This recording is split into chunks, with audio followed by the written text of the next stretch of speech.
साहेबांचं भव्य असं स्मृती भवन आणि पूर्णाकृती पुतळा या ठिकाणी उभारण्यात आलेला आहे आणि या स्मृती भवन आणि पूर्णाकृती पुतळ्याचं अनावरण आज मोठ्या उत्साहामध्ये आपल्या सर्वांच्या लाडक्या नेत्या लोकनेत्या राज्याच्या पर्यावरण आणि पशुसंवर्धन मंत्री नामदार पंकजाताई मुंडे यांच्या शुभ हस्ते या ठिकाणी संपन्न झालेला आहे।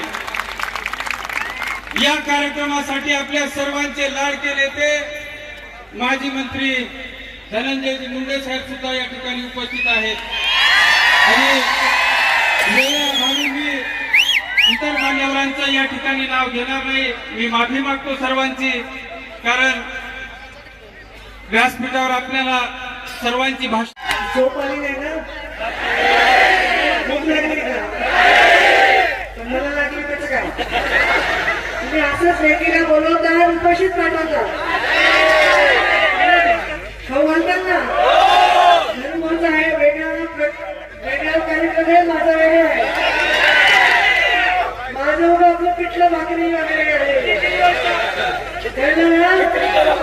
आज इतका सुंदर दिवस होता, आमचे आपल्या सगळ्यांचे श्रद्धास्थान, माझ्या जीवनामधला एक साक्षात आशीर्वाद आपल्या भगवान बाबांच्या पुण्यस्मरणाच्या दिवशी आपल्या सगळ्यांच्या हृदयावर ज्यांनी एक भारूड घातलेला आहे, ज्यांनी पाहिलंय नाही म्हणजे साहेबांना, असे जास्त लोक या सभेत उपस्थित आहेत, तरुण मुलं उपस्थित आहेत, तरुण मुली उपस्थित आहेत।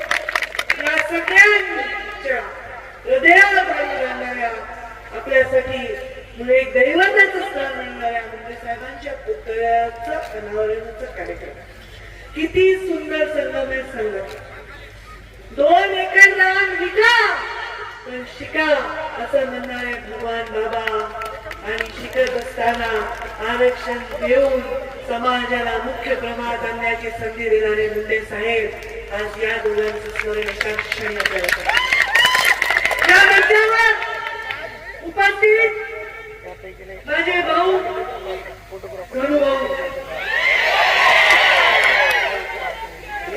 ते डीएम आहे, तुम्ही पीएम आहे। आमच्या मंचावर उपस्थित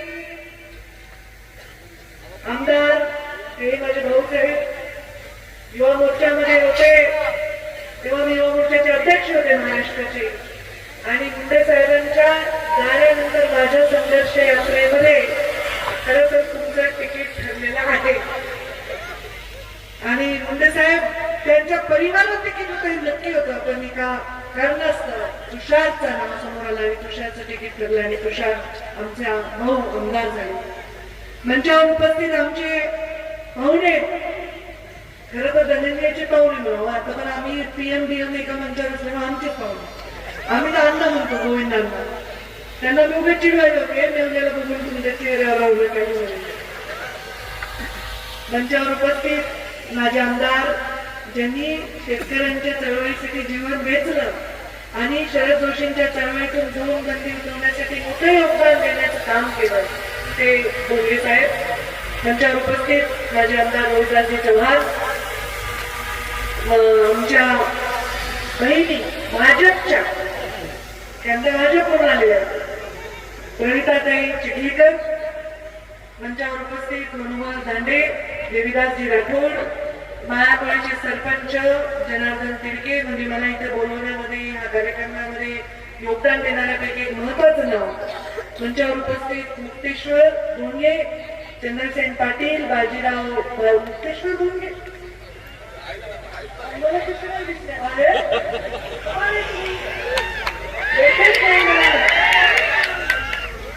हे उभे होते आमच्या इथेतून, तेव्हा मी त्यांच्या कार्यक्रमाला होते ना,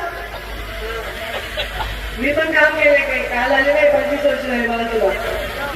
मंचावर उपस्थित चंद्रसेन पाटील, बाजीराव भालेराव, संजय तिडके, पुतळ्याची जागा त्यांनी दिली ते संजय तिडके, त्यामुळे माझा तर त्यांच्या माझ्यावर कर्ज चढलं त्यांचं आता की त्यांनी माझ्या वडिलांच्या पुतळ्याला जागा दिली। देवीदास महाराज, एकनाथजी तिडके आणि पुतळ्याचे शिल्पकार कृष्णा शिंदे तुमची काय करू, तुमच्या हाताला वंदन करू का काय करू मला कळलं नाही. इतका सुंदर तुम्ही देखना पुतळा माझ्या बाबांचा बनवला. मी मुंडे साहेबांच्या त्या पुतळ्याचा हात पकडून पुन्हा हळवे होते. आता मी कसं सांगू तुम्हाला की मला काय वाटतंय या दिवशी. माझ्या जीवनामध्ये मुंडे साहेबांच्या जाण्यानंतर त्यांच्या अंतिम संस्काराच्या दिवशी मी शपथ खाल्ली होती की गोपीनाथ मुंडे हे नाव मी जगाला कधीही विसरू देणार नाही. आणि ही शपथ मी पदावर असेल नसेल, मी मंत्री असेल नसेल, मी आमदार असेल नसेल, मी या जीवनात असेल नसेल, तरी ही शपथ पूर्ण करणारी मुलगी म्हणून माझं नाव घेतलं जाईल एवढीच साधी माझी इच्छा आहे. या देशामध्ये मोठे मोठे नेते झाले, प्रधानमंत्र्यापर्यंत झाले, स्वतः प्रधानमंत्री झाले, पण आपल्या वडिलांचं स्मारक बांधणारी मुलगी झाली नाही. पण मी ते बांधलं. गोविंदांना माहिती आपण किती तेव्हा चळवळ केली होती. एक वीट गोपीनाथ गडासाठी ऊस तोडणाऱ्या माणसांनी, बाळापुरीच्या या गरीब माणसांनी प्रत्येकाने एकाच विटेचे पैसा दिला, एकाच विटेचा, आणि भव्य गोपीनाथ गड उभा राहिला. पण ते स्मारक बांधण्याचं खरं कारण काय होतं? या स्मारकावर नतमस्तक होणारा, मुंडे साहेबांवर प्रेम करणारा माणूस, त्याला जायला ते ठिकाण आहे हक्काचं. त्याची मालक पंकजा मुंडे नाही, त्याची बालक मुंडे बघणारातला कोणी भीकर मुंडे नाही, यशस्वी मुंडे नाही, धनंजय मुंडे नाही, कोणी नाहीये. त्या स्मारकाचे मालक तुम्ही. एकही रुपया मी या सरकारचा घेतला, कुणाचा घेतला, तुमच्या धामाच्या एका विटेतून प्रत्येकाची एक वीट निर्माण करून ते स्मारक झाले. माळापुरीच्या या स्मारकासमोर मला गोपीनाथगड सुद्धा लहान वाटतोय. कारण एक तप झालं, 12 दिवस आपण सुतक पाळतो, 13वा करतो, गोड जेवण करतो, मग माणसाला आठवण राहत नाही. अशा जमान्यामध्ये 12 वर्ष एका नेत्याला जाऊन सुद्धा अजूनही त्याचं स्मारक उभं राहत आहे. बरोबर, या स्मारकाला 12 वर्ष बरं झालं. तुम्ही म्हणलं 12 वर्ष झाले, एक तप झाले, वाट बघावी लागली. अरे 12 वर्ष होऊ नये मुंडे साहेबांचा पुतळा उभा राहत आहे, स्मारक उभं राहत आहे. माझ्या कातळ्याचे जोड्या जरी मी केले ना, तर तुमच्या पायात घातले तरीही हे ऋण फिटणार नाही. मुंडे साहेब मंत्री झाले होते देशामध्ये, आणि त्यांच्या सत्काराची तयारी करायची जबाबदारी माझ्याकडे. मी त्यांना 10 वेळा म्हणलं, बाबा भरपूर तयारी करायची, आपण नंतरच्या तारखेत करू. नाही, मला 3 तारखेलाच सत्कार, 3 तारखेलाच सत्कार करायचा. बघा काय आल्यावर माणसाचं कसं होतं. आम्ही म्हणत होतो नको, आमची तयारी झाली नाही, आम्हाला जंगी करायचंय. 14 वर्षानंतर वनवास घेतलाय, मुंडे साहेब मंत्री झाले, तर त्यांना काळाने बोलवून घेतलं. आणि असं कधी झालंय कुठल्या राजकारणात जीवनात तुम्ही बघितलंय? मोठ्या मोठ्या नेत्यांचा मृत्यू झालाय, कोणाला हत्या झाली आहे, काय काय झालंय, तर तुम्ही हे पाहिले का कधी की ज्या दिवशी सत्कार असतो त्या दिवशी एखाद्याला सवनावर जाऊ लागतो? काही कधीही इतिहासात अशी कधीही घटना घडली नाहीये. मला नेहमी वाटतं की माझे बाबा माझ्यासाठी खूप प्रिय होते, पण त्यांच्यामध्ये भगवान बाबांचा आशीर्वाद आणि ईश्वराचा अंश होता. तर असं एक्झिट कोणालाही मिळत नाही. म्हणून एक शेर मारते, भावाने नाही मारला म्हणून मी सांगते.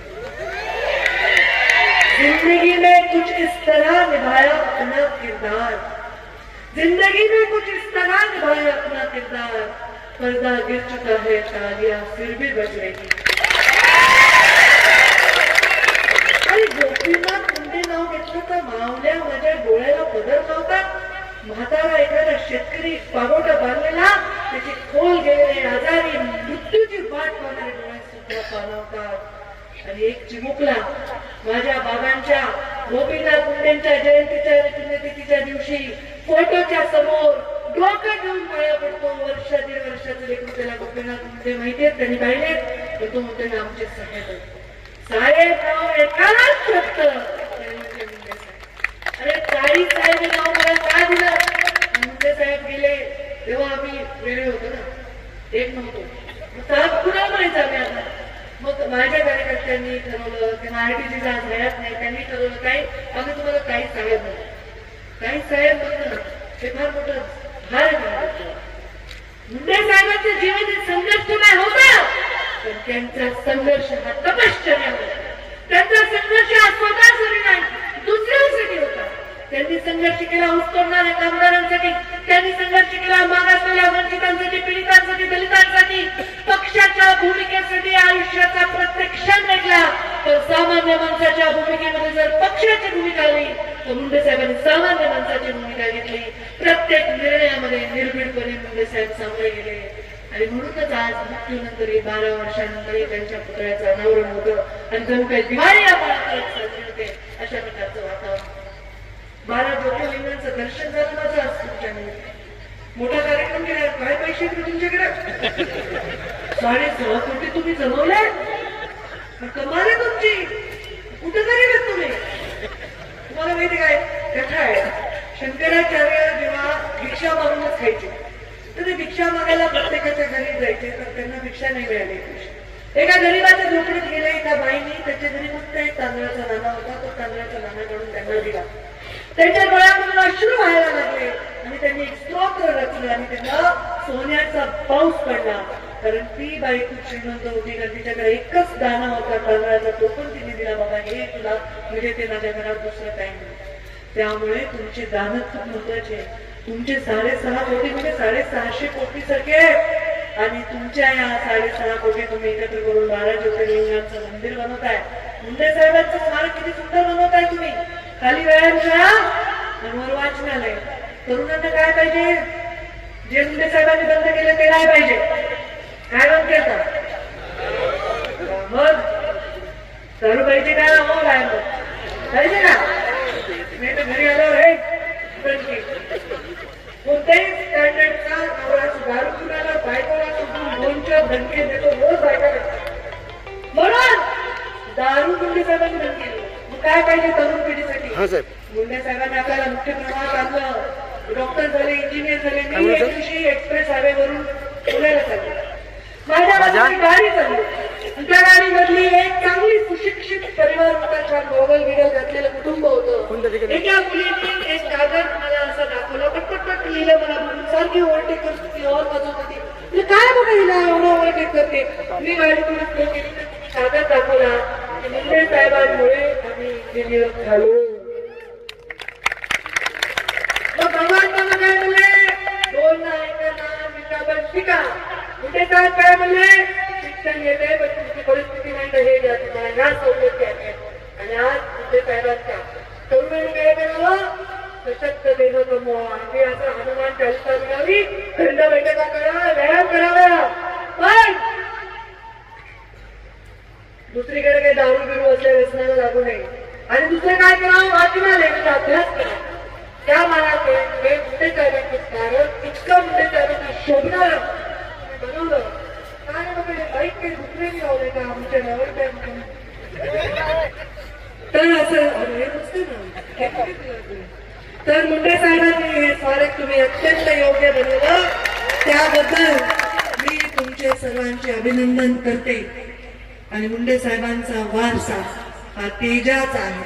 मुंडे साहेबांचा वारसा हा त्यागाचा आहे. मुंडे साहेबांचा वारसा हा कष्टाचा आहे, केवळ संघर्षाचा नाही. ह्या सगळ्या गोष्टी त्यांनी केल्या आणि म्हणून आज आम्ही या मंचावर बोलू शकतो ही आमची औकात झाली. आणि त्यामुळे मुंडे साहेबांमुळेच मी इथे उभे आहे. सर्व आम्ही इथे उभे आहोत आणि तुम्ही सर्व आहोत. आणि असा एखादा लोकनेता जेव्हा मिळतो तेव्हा अनेक लोकांची कुळं घडतात. जसं गोविंदांनी सांगितलं, पिढ्या घडतात. गोविंदांनी त्यांच्या शब्दात त्यांची शैली मांडली. पण गोविंदांना पुढची पिढी मी दत्तक घेतली. आमच्या राहुलला तुम्ही नाही दिलं तरी आम्ही लक्ष देतो. गोविंदांना आमच्या राहुलला आम्ही जिल्हाध्यक्ष केलं, जिल्हा परिषदला उभा केलं आणि सांगितलं मी उभे आहे, राहुल केंद्राने उभा आहे. कारण मुंडे साहेबांचं प्रेम मुंडे साहेबांच्या मृत्यू पश्चात माझ्या बरोबर सोयऱ्यांना सोडून सुद्धा राहिले आणि ते नातं मी निभावण्याचा प्रयत्न केला. नाते निभावणे मुंडे साहेबांनी शिकवलंय. क्षमा करणं मुंडे साहेबांनी शिकवलंय. प्रेम करणं मुंडे साहेबांनी शिकवलंय. आणि म्हणून जेव्हा वाटलं की आपल्या भावाला त्रास होतोय तेव्हा सगळे मागच्या गोष्टी विसरले आणि त्याच्या त्रासामध्ये त्याला मलम लावायचा प्रयत्न करण्याचा मी प्रयत्न केला. हे मुंडे साहेबांचे संस्कार आणि तो जो आनंद आहे ना आपल्याला कशाने मिळतो. आणि कधी जी मूठ असते ती मूठ मोठी असते, ती वज्र मोठ आहे. ह्या सगळ्या बोटांना वेगवेगळ्या करा आणि सगळं बरोबर एखाद्याला मारून बघा, बरं चापट लागेल, लाल होईल घाल. पण जर अशी मूठ घेतली आणि एक भुक्का, मी पण कमी नाही, एक भुक्का मारला तर समोरच्याचं तोंडच फुटून जात. ही शक्ती आहे. आणि तोंड फोडण्यासाठी नाही बरं का, लढण्यासाठी. संघर्ष करणं म्हणजे काय, केवळ संघर्ष नाही करायचा आहे, संघर्ष करून उज्ज्वल भविष्य बनवायचं आहे. समाजातील तळागाळातील मागासलेल्या सर्व लोकांचा जात पात धर्म मुंडे साहेबांनी कधीच मानला नाही. मुंडे साहेबांच्या नंतर हार्ट अटॅक येऊन पहिला माणूस गेला त्या न्यूजमुळे तो एक मुसलमान होता. मुंडे साहेबांवर प्रेम करणाऱ्या माणसाला कुठली जात नव्हती आणि मुंडे साहेबांनी कुठली जात आम्हाला शिकवली नाही. आज नवीन पिढीला मुंडे साहेब हे दिसायचे असतील तर मुंडे साहेबांनी कसं पायात चप्पल नसताना शाळेत गेले, कसं शिक्षण केलं. त्यावेळी काँग्रेसचं सरकार असताना राष्ट्रीय स्वयंसेवक संघाच्या शाखेला गेले आणि भारतीय जनता पार्टी असा प्रवास केला आणि तुमच्या सगळ्यांचा सन्मान वाढवला, स्वाभिमान वाढवला. आपली भूमिका कधीही त्यांनी बदलली नाही. तो स्वाभिमान जर माझ्यात किंवा मुंडे साहेबांचा वारस सांगणारे आम्ही सर्व, तुम्ही सर्व त्यांच्यामध्ये नसेल तर काय उपयोग नाही. स्वाभिमान हा आपला दागिना आहे, हा आपला अलंकार आहे. थोडे कष्ट, थोडे संघर्ष पडतो. मला वाईट वाटतं रे, कधी कधी राजकीय परिस्थितीमध्ये मला खूप वाईट वाटतं की जे प्रेम करणारे लोक आहेत त्यांच्यावर जे वेळ येते त्याच्याबद्दल मला खूप वाईट वाटतं. खूप वाटतं की करावं, पण मी संयम हे पण मुंडे साहेबांनी शिकवलंय. आणि म्हणून तुमच्यासाठी माझ्या जीवनातला प्रत्येक क्षण आहे गोपीनाथ मुंडेंच्या सुंदर दिव्य पुतळ्याला साक्षीने वचन देते. माळाकोळीवर मुंडे साहेबांनी प्रेम केलं म्हणूनच माळाकोळीची पाण्याची योजना मी पूर्ण करू शकले, कारण ते साहेबांनी वचन दिलेलं होतं. परळी एवढ्याच माळाकोळीवर मी प्रेम करते. उलट परळीवरचं प्रेम धरुबाला करू द्या, थोडं देऊन टाकलंय त्यांना परळी. आता मला माळाकोळीवर प्रेम करून द्या. त्यांना म्हणलं तुमचा मतदारसंघ तुम्ही प्रेम करा, मी माळाकोळीवर प्रेम करते. माळाकोळी परळीपेक्षाही गणपती आमच्यावर प्रेम करेल. मुंडे साहेबांना प्रेम करणारा पश्चिम महाराष्ट्रात आहे, उत्तर महाराष्ट्रात आहे, विदर्भात आहे, कोकणात आहे, असं कुणाही माणूस नाहीये जो मुंडे साहेबांवर प्रेम करत नाही.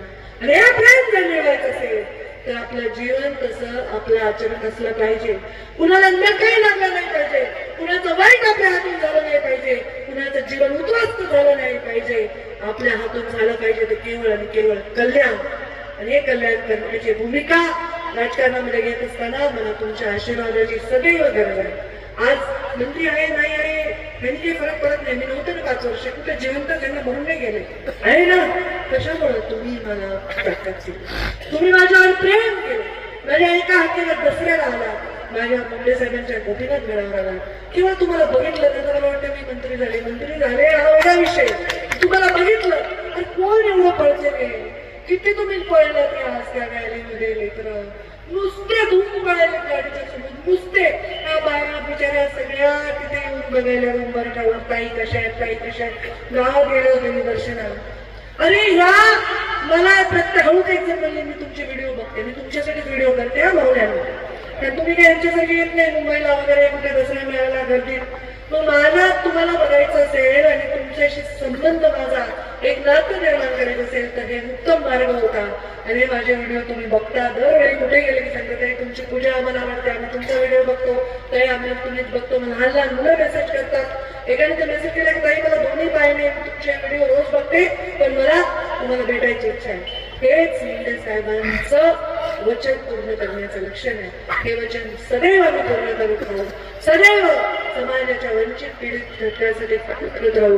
हा शब्द मी आमच्या सर्व परिवाराच्या आणि सर्व मंचावरील मुंडे परिवार म्हणजे त्याच्यात राठोड आले, केंद्रे आले, बोंडे आले, सगळे आले, मुंडे साहेबांनी निर्माण केलेला हा सर्व परिवार त्याच्या वतीने मी तुम्हाला शब्द देते. आपल्याला जाता जाता मुंडे साहेबांनी जे वचन नेहमी बोलले तेच सांगते.